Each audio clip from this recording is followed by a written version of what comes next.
হাওয়ারা বাতাসের ঝাঁকুনি আক্রোশের সাগরের বুকে আছড়ে পড়ছিল। বুভুক্ষু উর্মিমালারা মৃত্যু ভয়াল গর্জন তুলে সফেদ মস্তক নিয়ে দলে দলে এগিয়ে যাচ্ছিল। নয়া দুনিয়া থেকে আগত সোনারূপা সহ মূল্যবান বস্তুবাহী জাহাজগুলো অনুকূল বাতাসে দ্রুত বেগে পূর্ব দিকে এগিয়ে আসছিল। বাতাস অনুকূল থাকায় তাদের দাঁড়টানা মাল্লারা বিশ্রামের সুযোগ পেয়েছিল। পালের গতি জাহাজগুলোর গায়ে যেন পাখনা গজিয়ে দিয়েছিল। হঠাৎ তারা দেখতে পেল সামন দিক থেকে একটা নৌবহর এগিয়ে আসছে। জাহাজগুলোর মাস্তুলে হিস্পানীয় পতাকা পথ করে উড়ছে। নৌবহরের সামনে রয়েছে বড় আকারের দুটো কিস্তি। কিস্তিগুলোর ডেকে যে এক দুজন দাঁড়িয়ে রয়েছে তাদের গায়ে হিস্পানীয় সৈনিকের পোশাক। নয়া দুনিয়া থেকে আগত জাহাজের লোকগুলো আনন্দে আন্দোলিত হয়ে উঠল। তাদের জাতীয় নৌবহরের একটা অংশ তাদেরকে স্বাগতম জানাতে এবং নিরাপত্তা দিয়ে এগিয়ে নিয়ে যেতে এসেছে। অথচ বাস্তবতা ছিল সম্পূর্ণ ভিন্ন। নৌকা দুটোর একটিতে ছিলেন হাসান কুরুসু আর অপরটিতে ছিলেন কাকাত। নৌকোতে তাদের সঙ্গে ছিল বাছাই করা কিছু কমান্ডো। তারা অত্যন্ত তীক্ষ্ণ দৃষ্টিতে অগ্রসরমান জাহাজগুলোকে নিরীক্ষণ করছিলেন। ওরা আরও কিছুটা কাছে আসতেই হাসান কুরসু এবং কাকাত নৌকা দুটো নিয়ে দুদিকে ছড়িয়ে পড়লেন। তারা দুই দিকে ছড়িয়ে পড়তেই বহরের জাহাজগুলো দুভাগে বিভক্ত হয়ে দুদিকে ছড়িয়ে পড়ল। নয়া দুনিয়া থেকে আগতরা মনে করল তাদের জাতীয় নৌবহর তাদের চতুষ্পার্শ্ব নিরাপত্তা বেষ্টনীতে নেবার জন্যই এভাবে দ্বিধাবিভক্ত হয়ে পড়েছে। এটা ছিল তাদের জন্য অত্যন্ত আনন্দের মুহূর্ত। পরিবেশটা দেখার জন্য প্রতিটি জাহাজে যতগুলো লোক ছিল সবাই ডেকে এসে দাঁড়িয়ে তা উপভোগ করতে লাগলো। তারা হাত উঁচিয়ে কাপড় উড়িয়ে তাদের জাহাজগুলোকে স্বাগতম জানাচ্ছিল। জবাবে আচানক ওদিক থেকে ঝাঁকে ঝাঁকে তীর ছুটে আসতে লাগলো। মুহূর্তেই ডেকে দাঁড়ানো লোকগুলোর বেশিরভাগ পাটাতনে লুটিয়ে পড়তে লাগলো। তাদের রক্তে নৌকাগুলো বোঝাই হয়ে যাচ্ছিল। ঘটনার আকস্মিকতায় ওরা কিংকর্তব্য বিমূঢ় হয়ে পড়েছিল। এরই মধ্যে হাসান কুরসু তার নৌকাটিকে বিদ্যুৎ গতিতে একটা জাহাজের কাছে নিয়ে গেলেন। নৌকাটা কাছে যেতেই তিনি আর তার কমান্ডোরা একযোগে সেটিতে লাফিয়ে উঠে বেঁচে যাওয়া সৈনিকদের উপর আজনবী গজব হয়ে আবির্ভূত হলেন। ওদিকে কাকাদও ঠিক একই রকম গজব হয়ে তাদের আরেকটি জাহাজের উপর আছড়ে পড়লেন। তারা তাদের কাজ শেষ করতে না করতেই দেখতে পেলেন তাদের নৌবহরের বাকি জাহাজগুলো এগিয়ে এসে নয়া দুনিয়া থেকে আগত প্রতিটি জাহাজের উপর ঝাঁপিয়ে পড়েছে। মুসলিম মুজাহিদরা হিস্পানীয় সৈন্যদের উপর চোখে কাঁটাবিদ্ধ হওয়ার মতো ঢুকে পড়েছিল। তাদের তরবারিগুলো থেকে যেন আগুনের ফুলকি উঠছিল। গজবের ভয়ানক ভূত আর বধভক্তির মূর্তিমান আতঙ্ক হয়ে ওদেরকে একেবারে নিঃশেষ করে দিচ্ছিল। হিস্পানীয় সৈন্যদের হাহাকার আর গঙ্গানির নিচে সাগরের উর্মিমালার আওয়াজ তলিয়ে যাচ্ছিল। দেখতে দেখতে প্রতিরোধকারী শেষ সদস্যটিও লুটিয়ে পড়ল। হাসান কুরসুর লোকেরা তখন লাশগুলো সাগরের হাঙ্গুরদের জন্য খাবার হিসাবে ছুঁড়ে মারতে লাগল। হাসান কুরসু আর কাকাত নয়া দুনিয়া থেকে আগত প্রতিটি জাহাজের ভেতর ঢুকে সেগুলোতে থাকা মাল সামানার একটা লিস্ট বানিয়ে নেওয়ার পর একটি জাহাজের ডেকে এসে দাঁড়ালেন। এ পর্যায়ে হাসান কুরসু উদ্বেলিত কণ্ঠে কাকাতকে উদ্দেশ্য করে বললেন, আমার মুহতারাম ভাই, আজকের এই সাগর যুদ্ধের জয় আমার কাছে ভিন্নতর খুশির আমেজ নিয়ে এসেছে। কাকাত অনেকটা জোরে হেসে বললেন, আনন্দটা বোধ হয় এজন্য যে ইতিপূর্বে তোমার সঙ্গে যেসব যুদ্ধে অংশ নিয়েছি কোনো যুদ্ধেই এত বিপুল ও মূল্যবান মাল পাইনি। তোমার ধারণা ঠিক, তবে এছাড়াও একটা কারণ আনন্দের মাত্রাটাকে বাড়িয়ে তুলেছে। কাকাত জিজ্ঞাসু দৃষ্টিতে তাকিয়ে বললেন, আর কি কারণ? আমরা যখন আক্রমণে এসেছিলাম তখন বাতাস ছিল বেশ জোরালো ও আমাদের প্রতিকূলে। ওরা ছিল সুবিধাজনক অবস্থানে, বাতাসের অনুকূলে। কিন্তু আক্রমণ শেষে আমরা যখন ফিরে যাচ্ছি তখনও বাতাস জোরালো এবং আমাদের যাত্রাপথের অনুকূলে। তাই আশা করছি আমরা খুব তাড়াতাড়ি গন্তব্যে পৌঁছে যেতে পারব। আমাদের মাল্লাদেরকে নৌকা বেয়ে নেওয়ার কষ্ট করতে হবে না। কাকাত বললেন, সেটা আমাদের সৌভাগ্য। আমাদের সঙ্গে অবশ্যই তোমার দাদুর দোয়া ছিল।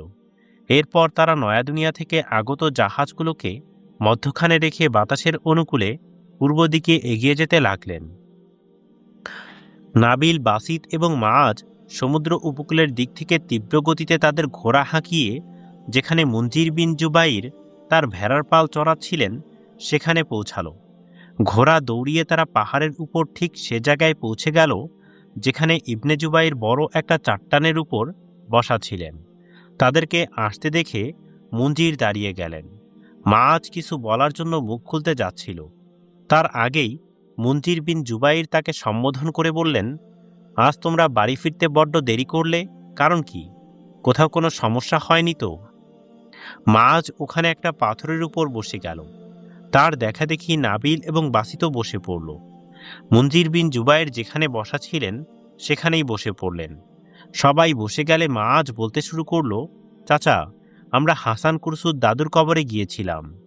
তার কবরের চারপাশে খুশবুদার ফুলের চারা লাগিয়ে এসেছি, এতে ফিরতে একটু দেরি হয়েছে।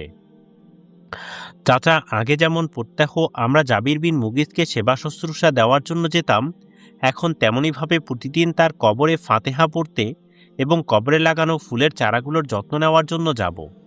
এটুকু বলে মাআজ একটু থামল। এরপর চেহারায় গোলাপের উদ্ভাস ফুটিয়ে বলতে লাগল, চাচা, আমাদের কাছে কিন্তু একটা সুসংবাদ রয়েছে। মুনজির বিন জুবাইর মুচকি হেসে মাআজের দিকে তাকিয়ে বললেন, বেটি, আমার জন্য সবচেয়ে বড় সুসংবাদ তো হচ্ছে আমি আজ তোমাকে হেসে কথা বলতে দেখতে পাচ্ছি। তোমাকে আগের মতো অনেকটা প্রাণবন্ত দেখাচ্ছে। আচ্ছা মা, তোমার সুসংবাদটা কি, বলো। চাচা, উপকূল এলাকার কতিপয় মাল্লার কাছ থেকে জানতে পেরেছি গতরাতে হাসান কুরসু আর কাকাতদের নৌবহরটা আমাদের উপকূল অতিক্রম করে পূর্ব দিকে এগিয়ে গেছে। তারা যে অভিযানে বেরিয়েছিলেন তাতে শতভাগ কামিয়াব হয়েছেন। নয়া দুনিয়া থেকে আগত সবগুলো জাহাজ কবজা করে তারা সেগুলো নিয়ে পূর্ব দিকে চলে গেছেন। মাআজ কথাগুলো বলে নীরব হতেই ইবনে জুবাইর গম্ভীর হয়ে উঠলেন। বললেন, বেটি, তুমি সত্যি একটা সুসংবাদ শুনিয়েছ, কিন্তু আমার কাছে রয়েছে একটা দুঃসংবাদ। মাআজ প্রেশান হয়ে উঠল। বলল, কি দুঃসংবাদ চাচা? বেটি, এই যে ফারদিস নদীর কিনারে রাহিবদের খানকা দেখতে পাচ্ছ। মুনজির তার কথাটা সম্পূর্ণ করতে পারলেন না। মাআজ তার কথাটা মুখ থেকে প্রায় কেড়ে নিয়ে বলে উঠল, হ্যাঁ চাচা, অনেকদিন ধরে এ ব্যাপারে আপনাকে জিজ্ঞেস করব করে করা হয়নি। এ খানকাগুলোতে কেমন পাদ্রী থাকেন? আমাদের হাসান কুরসু এদিকে আসলে তো ওখানেই থাকেন। ইবনে জুবাইরের চেহারায় রহস্যভরা মৃদু হাসি খেলে গেল। তিনি বলতে লাগলেন, বেটি মাআজ ও নাবিল, কারো কাছে জীবনের বিনিময় হলেও এ রহস্যটা উদ্ঘাটন করতে যেও না। এ রহস্যের সঙ্গে কিন্তু জাতির অস্তিত্ব নির্ভরশীল। শুনো, খানকাগুলোতে যে পাদ্রীরা থাকেন ওদের একজনও নাসারা নন। এরা সবাই মিল্লাতের অতন্দ্র প্রহরী মুসলমান। এরা কওমের কল্যাণের লক্ষ্যেই এ ছদ্মবেশ ধরেছেন। দিনের বেলা খ্রিস্টের মিশন নিয়ে পুরো ওয়াদি চষে বেরিয়ে মুসলমানদের স্বার্থের বিপরীতে যা হচ্ছে তার খোঁজখবর নেন। এরপর সাধ্যের সবটুকু দিয়ে সেগুলো দূরীভূত করেন। আমি যে দুঃসংবাদের কথা বলতে চাচ্ছিলাম তা ওই বিশ্বস্ত পাদ্রীদের সূত্রেই পাওয়া। তারা আমাকে জানিয়েছেন গ্রানাডার প্রশাসন আল বাশারাতের ব্যাপারে একটা সাংঘাতিক পদক্ষেপ নিতে যাচ্ছে। ইতিপূর্বে স্পেনের যেসব এলাকায় মুসলমানদের সংখ্যা বেশি ছিল সেসব এলাকায় পাদ্রীদের ইনকুইজিশন আদালত বসানো হয়েছিল। ওসব আদালতে নিরপরাধ মুসলমানকে ধরে নিয়ে গোনাহ স্বীকার করতে বাধ্য করা হতো। এরপর তাদের উপর মোটা অঙ্কের জরিমানা আরোপ করা হতো। জরিমানা আদায়ে ব্যর্থ হলে হয় তাদেরকে আদালতের জিন্দানখানায় পাঠিয়ে দেওয়া হতো, নতুবা তাদেরকে খ্রিস্টধর্ম কবুল করতে বাধ্য করা হতো। এখন শোনা যাচ্ছে গ্রানাডার সরকার ওইসব ইনকুইজিশন আদালতের বৃত্ত বাড়িয়ে নিতে চলেছে। আল বাশারাত উপত্যকায় তারা অনুরূপ কয়েকটা আদালত প্রতিষ্ঠা করতে বদ্ধপরিকর। স্পেন সম্রাট চার্লস যে ধরনের উগ্র সাম্প্রদায়িক, তাতে সংবাদটিকে উড়ো খবর বলে উড়িয়ে দেওয়া যাচ্ছে না। আমার ধারণা অবশ্যই তারা এ প্রয়াস চালাবে, আর এমনটি হলে এ উপত্যকায় জোরপূর্বক খ্রিস্টীয়করণ প্রক্রিয়া চালু হয়ে যাবে। মাআজ গভীর চিন্তিত কণ্ঠে বলল, ওরা এমনটি করলে পরিস্থিতি কেমন হবে বলে আপনার ধারণা? মুনজির বিন জুবাইর কিছুটা ভেবে নিয়ে বললেন, শুনো মা, অতীতেও বার কয়েক তারা এমন প্রয়াস চালিয়েছিল, কিন্তু প্রতিবারই তাদের সে প্রয়াস ব্যর্থতায় পর্যবসিত হয়েছে। একবার তো এমনটা করতে গেলে এখানে ভয়ঙ্কর বিদ্রোহ জেগে উঠেছিল, যে বিদ্রোহ হিস্পানীয় সরকারের তক্তে কাঁপন ধরিয়ে দিয়েছিল। ফলে তারা পিছু হটে আল বাশারাতকে তার অবস্থানেই রেখে দিয়েছিল। আমার ধারণা এমনটি করতে গেলে এবারেও এখানে বিদ্রোহের ভয়াবহ আগুন জ্বলে উঠবে। চিন্তায় মাআজের ঘাড় ঝুঁকে পড়ল। সে সঙ্গে সঙ্গে কোনো কথা বলতে পারল না। খানিকটা ভেবে নিয়ে ইবনে জুবাইরকে প্রশ্ন করল, চাচা, আমরা কেবল সে বিদ্রোহের কথা শুনেছি, পুরো ইতিহাস জানি না। আপনি কি অনুগ্রহ করে সে ইতিহাসের সারাংশটা বলবেন? অবশ্যই বলবো মা। আমার জন্য যেমন বলা উচিত, তোমাদের জন্যও সেটা জেনে রাখা উচিত। শুনো বেটিরা, সে দাস্তান বড়ই বেদনার, বড়ই মর্মন্তুদ। যদিও সেই বেদনার দাস্তান আমার পক্ষে পরিপূর্ণরূপে চিত্রায়িত করা অসম্ভব, তথাপি আমি যথাসম্ভব সংক্ষেপে তোমাদের কাছে পুরো দাস্তানটাই তুলে ধরছি। গ্রানাডার আখেরি শাসক সুলতান আবু আবদুল্লার যুগ থেকেই আন্দালুসিয়ার মুসলমানদের দুর্ভাগ্যের সূচনা। সব দিক থেকে হাত গুটিয়ে সুলতান তখন গ্রানাডায় অবরুদ্ধ। দীর্ঘ অবরোধ সুলতানকে নিরাশ ও অতিষ্ঠ করে তুলেছিল। সুলতান একসময় সিদ্ধান্ত নিয়ে নিলেন, গ্রানাডা শহরের চাবি তিনি ফার্ডিনান্ডের হাতে তুলে দেবেন। তার সে সিদ্ধান্তটাই ছিল মুসলিম আন্দালুসিয়ায় মুসলমানদের জন্য বহুমুখী মুসিবতের উৎস। গ্রানাডার মুসলমানরা যেসব শর্তের ভিত্তিতে ফার্ডিনান্ডের আনুগত্য কবুল করে নিয়েছিল, সে শর্তগুলো তেমন কঠিন ছিল না। চুক্তিউত্তর গ্রানাডার পরিস্থিতি দেখে মনে হচ্ছিল আন্দালুসিয়ার ক্যাথলিক শাসক মুসলমানদের ধর্মীয় ব্যাপারে তেমন কোনো হস্তক্ষেপ করবে না। আন্দালুসিয়ার আখেরি তাজেদার আবু আবদুল্লাহ আর খ্রিস্টান বাদশাহর মধ্যে গ্রানাডার হস্তান্তরের ব্যাপারে যে চুক্তি সম্পাদন হয়েছিল, তাতে 50টির মতো শর্ত ছিল। এসব শর্তের ভিত্তিতে মুসলমানদের ইজ্জত, আবরু, জান, মাল, ধর্মকর্মসহ অনেক কিছুর পূর্ণ জামানত প্রদান করা হয়েছিল।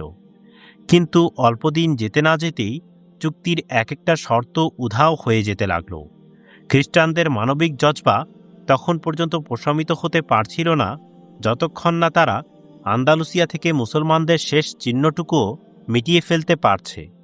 মুনজির বিন জুবাইর একটু বিরতি নিয়ে ফের বিষণ্ণ কণ্ঠে বলতে লাগলেন, গ্রানাডার মুসলমান আর খ্রিস্টান সরকারের মধ্যে যে চুক্তি সম্পাদন হয়েছিল, তা ছিল কতকটা নিম্নরূপ। মুসলমান সে ধনী হোক কিংবা দরিদ্র, তাদের জানমালের কোনো ক্ষতি করা যাবে না। তারা শহরের ভেতরে বা বাইরে যেখানেই বসবাস করতে চাইবে, সেখানেই বসবাসের অনুমতি থাকতে হবে। ধর্মীয় বিষয়ে খ্রিস্টানরা কোনো প্রকার হস্তক্ষেপ করতে পারবে না। কোনো খ্রিস্টান মুসলমানদের মসজিদে প্রবেশ করতে পারবে না। মসজিদ এবং ওয়াকফ সম্পত্তিতে খ্রিস্টানরা হস্তক্ষেপ করতে পারবে না, বরং এগুলো টিকিয়ে রাখতে প্রশাসন মুসলমানদের সহযোগিতা করে যাবে। সামাজিক ও ধর্মীয় বিষয়াদি ইসলামী শরীয়তের আলোকে নিষ্পত্তি হবে। সামাজিক সমস্যা দিতে মুসলিম কাজীরা পৃথক আদালতে তা সমাধান করবেন। লড়াইয়ে যেসব মুসলমানকে বন্দী করা হয়েছে, তাদেরকে তাৎক্ষণিকভাবে মুক্তি দিয়ে দিতে হবে। আর ইতিপূর্বে যেসব বন্দী পালিয়ে এসে গ্রানাডায় আশ্রয় নিয়েছিল, তাদেরকে পুনরায় গ্রেফতার করা যাবে না। যদি কোনো মুসলমান এখান থেকে হিজরত করে আফ্রিকায় বা অন্য কোথাও যেতে চায়, তাহলে তাদেরকে বাধা দেওয়া যাবে না। যেসব খ্রিস্টান ইসলাম গ্রহণ করে নিয়েছেন, তাদেরকে ইসলাম ত্যাগে বাধ্য করা যাবে না। যদি কোনো মুসলমান স্বেচ্ছায় খ্রিস্টান ধর্ম গ্রহণ করতে চায়, তাহলে সে অধিকার তাদের থাকবে। লড়াই চলাকালে মুসলমানদের হাতে যেসব মালে গনিমত পৌঁছেছে, সেগুলো ছিনিয়ে নেওয়া যাবে না। মুসলমানদের ঘরে, তাদের ইবাদতখানা ও প্রতিষ্ঠানসমূহে কোনো খ্রিস্টান সৈন্য মোতায়েন করা যাবে না। মুসলমানদের উপর নতুন কোনো ট্যাক্স আরোপ করা যাবে না। আমার সন্তানরা শুনো, শর্তগুলো তেমন খারাপ ছিল না। এগুলোতে মুসলমানদের জন্য তাদের পৃথক বৈশিষ্ট্য নিয়ে বসবাসের নিশ্চয়তা ছিল। তাছাড়া তখনকার সময়ে হিস্পানিয়ার আর্চবিশপ তথা সর্বোচ্চ ধর্মগুরু একজন গুণী ব্যক্তি ও স্বাধীনচেতা বিবেকবান মানুষ ছিলেন। তিনি কাউকে জোরপূর্বক খ্রিস্টান বানিয়ে নেওয়ার পক্ষে ছিলেন না। তিনি অন্তরের গভীর থেকেই মুসলিম অধিকারগুলোকে শ্রদ্ধা করতেন। কিন্তু মুসলমানদের দুর্ভাগ্য, সত্তরই তার ডেপুটি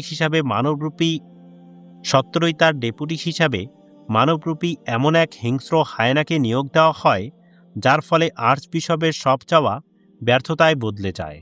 হিংস্র চরিত্রের এ লোকটা ছিল মুসলমানদের বিরুদ্ধে যুদ্ধের ব্যাপারে অত্যুৎসাহী। মুসলমানদের ক্ষতিই ছিল তার জীবনের একমাত্র চাওয়া। সেই হিংস্র পশুটার নাম ছিল জিমিনাস।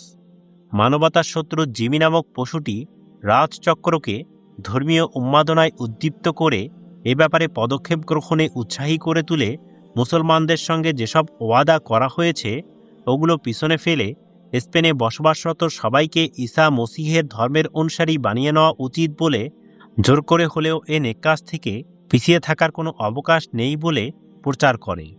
যদি কোনো মুসলমান খ্রিস্ট ধর্ম গ্রহণ করতে না চায় তাহলে তাদেরকে কঠোর শাস্তি প্রদান করা হোক। এই ঘোষণার সঙ্গে সঙ্গেই শুরু হয়ে যায় মুসলমানদের উপর অত্যাচারের কালো অধ্যায়। হিস্পানীয় মুসলমানদের খ্রিস্টীয়করণ প্রক্রিয়া শুরুতেই প্রচণ্ড রকম হোঁচট খায়। দিনদার মুসলমানরা প্রক্রিয়াটিকে ঘৃণাভরে প্রত্যাখ্যান করার পাশাপাশি প্রতিবাদও জানাতে থাকেন। তবে জিমি কর্তৃক অব্যাহত উস্কানির প্রেক্ষিতে শুরু হয় প্রতিবাদী মুসলমানদের বিদ্রোহী সাব্যস্ত করে বন্দী করার প্রক্রিয়া। এই প্রক্রিয়ায় বন্দীকরণ চলাকালে এক নিভৃত পল্লীর জৈনিকা মহিলাকেও কতিপয় খ্রিস্টান সৈন্য গ্রেফতার করে নেয়। মহিলাটিকে যখন শহরের জেলখানায় নিয়ে যাওয়া হচ্ছিল তখন শহরের কতিপয় মুসলিম যুবক একত্রিত হয়ে এর তীব্র প্রতিবাদ জানায়। সৈন্যরা তাদের প্রতিবাদে কোনো কান না দিলে যুবকরা সম্মিলিতভাবে সৈন্যদের উপর চড়াও হয়ে মহিলাটিকে ছাড়িয়ে নেয়। ঘটনার সংবাদ দাবানলের মতো শহরে ছড়িয়ে পড়লে প্রতিটি অলিতে গলিতে তলোয়ারের ঝনঝনানি শুরু হয়ে যায়। এ অবস্থা দেখে বিশপের ডেপুটি জিমি খ্রিস্টান গুন্ডাদেরকে পাইকারি মুসলিম হত্যার হুকুম দিয়ে দেয়। কিন্তু রহমদিল আর্চবিশপ মধ্যস্থতায় ঢুকে খ্রিস্টান এবং মুসলমানদের জজবাকে ঠান্ডা করত যার যার অবস্থানে পাঠিয়ে দেন। খুন খেকো ডেপুটিটা আর্চবিশপের এ হস্তক্ষেপকে নিজের জিল্লতির কারণ মনে করতে থাকে। সে কিছুতেই এ অপমান হজম করতে পারছিল না।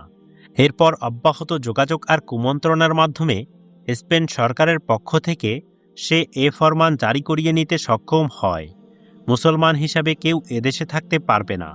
হয় তাদেরকে দেশ ছেড়ে চলে যেতে হবে অথবা খ্রিস্ট ধর্ম গ্রহণ করে নিতে হবে। মুসলমানদের একথাও বলা হয়, তোমার পূর্বপুরুষরা মুসলমান ছিলেন না, তারাও ছিলেন ক্যাথলিক খ্রিস্টান। আফ্রিকান বারবাররা জোরপূর্বক দেশটা দখল করে অস্ত্রের বলে এখানকার অধিবাসীকে মুসলমান বানিয়ে নিয়েছিল। অতএব তোমাদের উচিত এ অনুকূল সময়ে তোমাদের পিতৃপুরুষদের ধর্মে ফিরে আসা। এরপর মসজিদগুলো তালাবদ্ধ করা শুরু হয়ে যায়। এক পর্যায়ে মুসলমানদের শতাব্দীর পর শতাব্দী ধরে জমানো জ্ঞানের ভাণ্ডার তথা সমৃদ্ধ লাইব্রেরিগুলো খালি করে গ্রানাডার এক জায়গায় জড়ো করত আগুন দিয়ে জ্বালিয়ে দেওয়া হয়। চুক্তি ভঙ্গ করে এহেন পদক্ষেপ গ্রহণের ফলে কেবল গ্রানাডায় নয়, আমাদের আল বাসারাত উপত্যকায়ও ভয়ঙ্কর বিদ্রোহ জেগে ওঠে।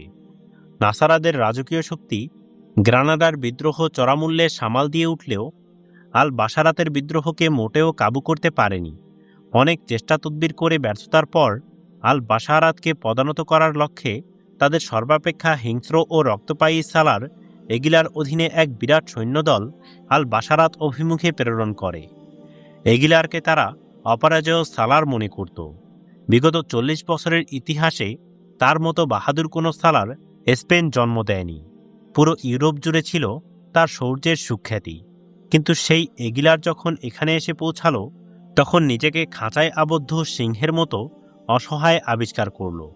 আল বাসারাতের জাগ্রত ইমানদার মুসলমানদের জোশ আর জজবার মোকাবেলায় উপত্যকায় পা জমানোর আগেই পাহাড়ি এলাকার ফাঁদে তারা নিশ্চিহ্ন হয়ে যায়।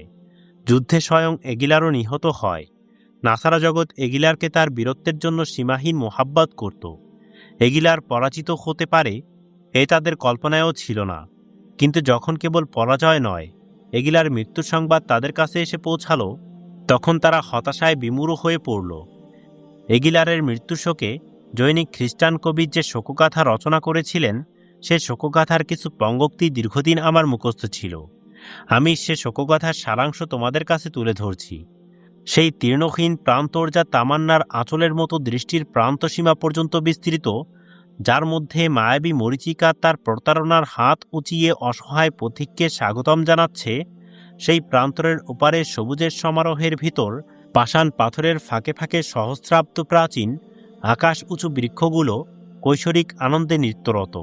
সে পাথুরে পাহাড়গুলো এতই দুর্গম যে ওখানে গুনে গুনে কদম ফেলতে হয়। পাহাড়গুলোর চড়াই উতরাইয়ের সঙ্গে তাল মিলিয়ে পাথরের দুর্লঙ্ঘ আর স্বল্প ও গভীর খাতগুলো সমান্তরালে এগিয়ে গেছে অজানা দূর পর্যন্ত। এগুলো মুসলমানদের জন্য হয়ে উঠেছিল কুদরতি প্রহরা, আর খ্রিস্টানদের জন্য প্রতি পদে পদে মৃত্যুর শিহরণ জাগা নিয়ে ভীতি। সেই মৃত্যুর আবাসে ভোরের সূর্য যখন আগুনের লিবাস পরে হেসে উঠেছিল, তখন সেই ফাঁদে হাজার হাজার কাপুরুষ সিংহহৃদয় এগিলার ও তার বাহিনীর জন্য ওত পেতে অপেক্ষা করছিল। হঠাৎ পঙ্গপালের ন্যায় সেই অসংখ্য কাপুরুষ জওয়ান যমদূত হয়ে এগিলার ও তার বাহিনীর উপর ঝাঁপিয়ে পড়লে এগিলার সৈন্যরা পাকা আপেলের ন্যায় জীবনের বোটা থেকে খসে পড়তে লাগল। দিশেহারা সৈন্যরা এগিলারকে একা ফেলে পালিয়ে যেতে চাওয়ায় জীবন থেকেই পালিয়ে যেতে লাগল। এগিলার একা দাঁড়িয়ে রইল। অজস্র মুসলিম জওয়ান তাকে ঘেরাও করে ফেলল। তাদের সালার এগিয়ে এলো এবং এগিলারকে টুকরো টুকরো করে ফেলল। এ পর্যন্ত বলে মুনজির বিন জুবাইর আবার একটু বিরতি নিলেন। এরপর কথার ধারা অব্যাহত রেখে বলে যেতে লাগলেন, বা মাআজ ও নাবিল সেই বিদ্রোহ স্পেন রাজার রাজতক্তে কাঁপন ধরিয়ে দিয়েছিল। প্রেরিত সৈন্যদের অতি অল্প সংখ্যকই জীবন নিয়ে পালিয়ে যেতে পেরেছিল। স্পেন সরকার ওদের মুখে যুদ্ধের বিভীষিকার কথা শুনে আর কখনো আল বাসারাত অভিমুখে সৈন্য পাঠানোর সাহস করতে পারেনি। বাধ্য হয়েই তখন তাদেরকে এ ঘোষণা জারি করতে হয়, গ্রানাডা সহ দেশের অন্য প্রান্তের মুসলমানদের জন্য যেসব বাধ্যবাধকতা রয়েছে, আল বাসারাতবাসী এসব থেকে মুক্ত। এ ছিল আল বাসারাতবাসীর বিজয় ও সৌভাগ্যের কারণ। সেই বিদ্রোহে জয়ী হওয়ার কারণেই আজও আল বাসারাত তার স্বায়ত্তশাসন নিয়ে টিকে আছে। এবার তারা পাদ্রীদের ইনকুইজিশন আদালত প্রতিষ্ঠার আড়ালে ফের আল বাসারাতে কবজা জমানোর অপপ্রয়াসে লিপ্ত হতে চাচ্ছে। আমার আশা এবারেও তারা আগের বারের মতোই নাকানি চুবানি খেয়ে এখান থেকে পালিয়ে যাবে। মুনজির বিন জুবাইরের দীর্ঘ বক্তব্য শুনে মাআজ, নাবিল এবং বাসিত উদাস হয়ে পড়ল। তারা কেউ কথা বলতে পারছিল না। সূর্য তখন পশ্চিম আকাশে হারিয়ে যাবার উপক্রম হয়ে পড়েছিল। সুতরাং সবাই উঠে দাঁড়িয়ে চিন্তিত পদক্ষেপে বাড়ির দিকে এগিয়ে যেতে লাগল।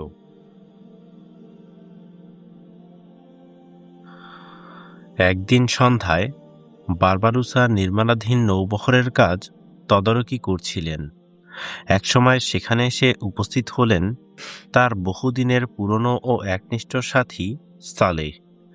বারবারুসা আন্দাজ করতে পারলেন সালেহ কিছু বলতে চাইছেন। হেসে বললেন, সালেহ, কিছু বলতে চাও? জি আমিরে মুহতারাম, আপনি যাদেরকে হাসান কুরসুর মা বোনের খোঁজে পাঠিয়েছিলেন তাদের দুজন গতকাল এসে জানিয়ে গেছে এ যাবৎ কোথাও তাদের খোঁজ পায়নি। তবে তাদের ধারণা গ্রানাডা পতনের পরপর কিছু লোক সালোনিক দ্বীপে আবাদ হয়েছে।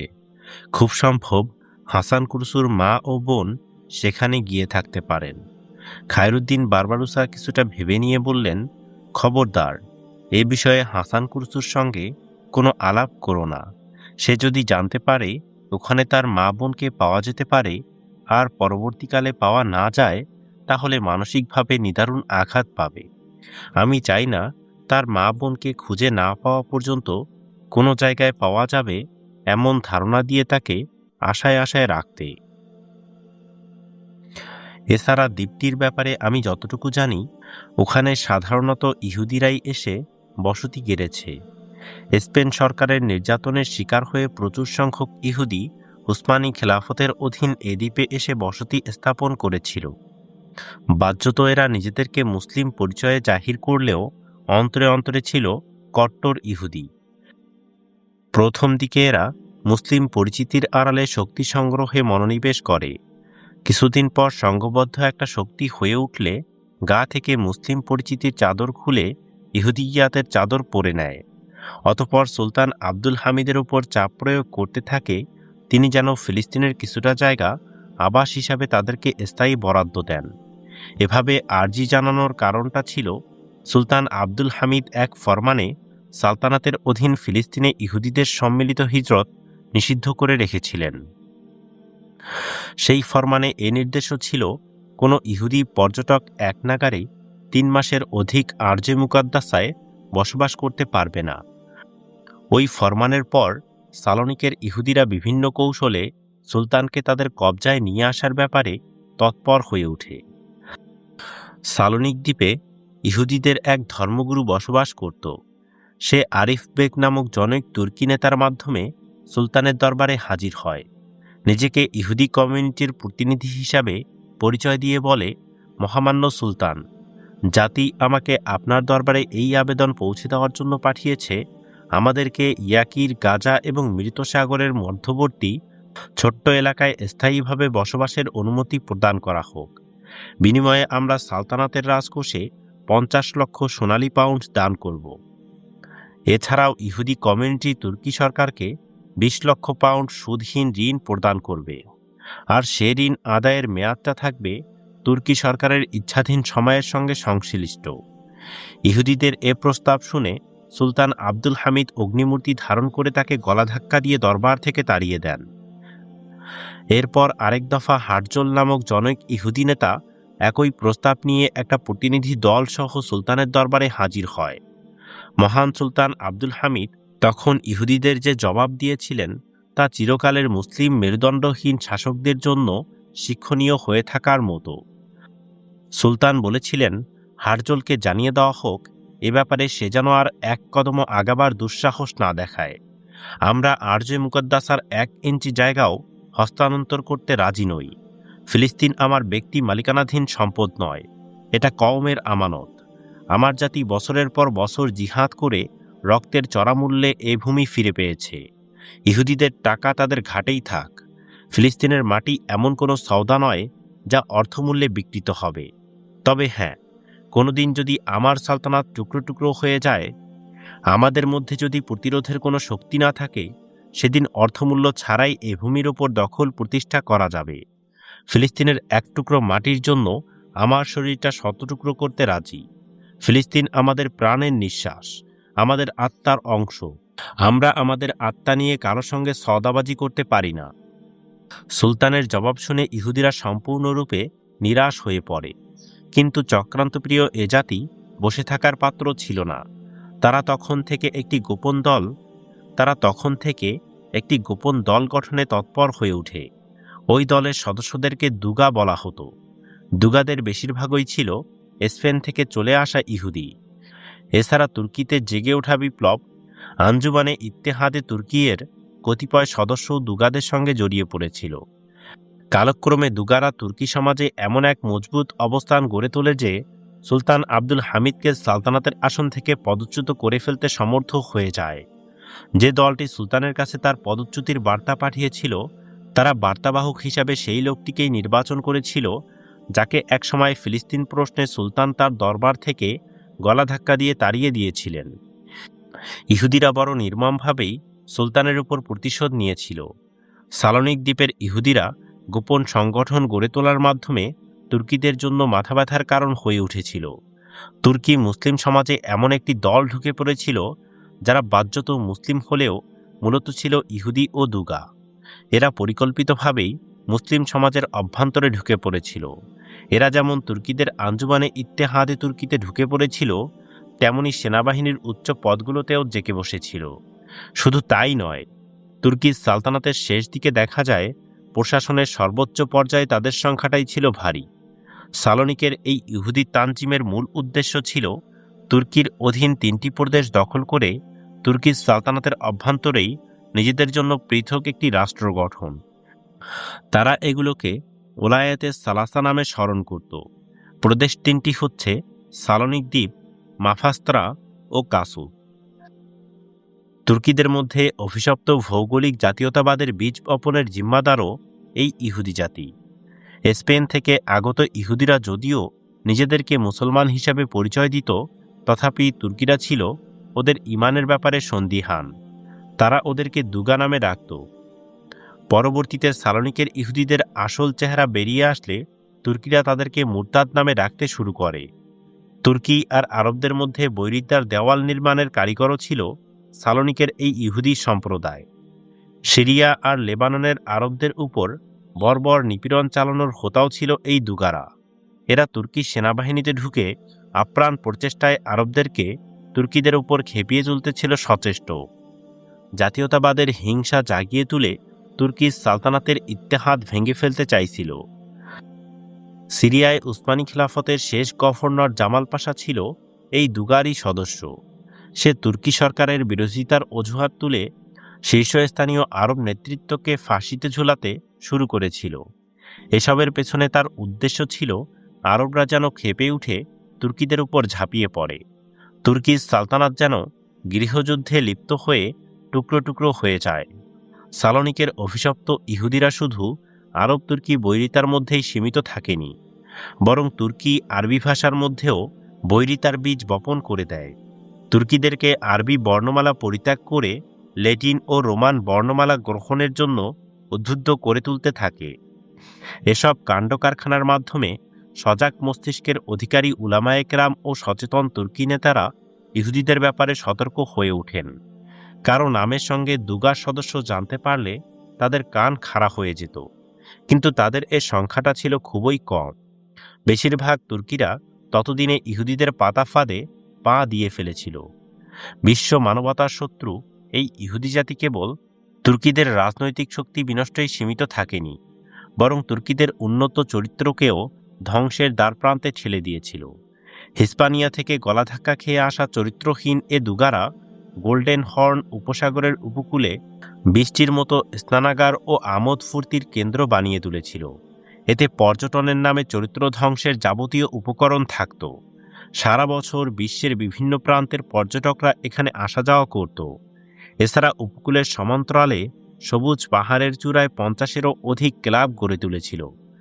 এর মাধ্যমে বাইরুত ও ইস্কান্দারিয়ার আখলাকি তাহজিব ধ্বংসের মতো ইস্তাম্বুলেও একই খেল খেলছিল।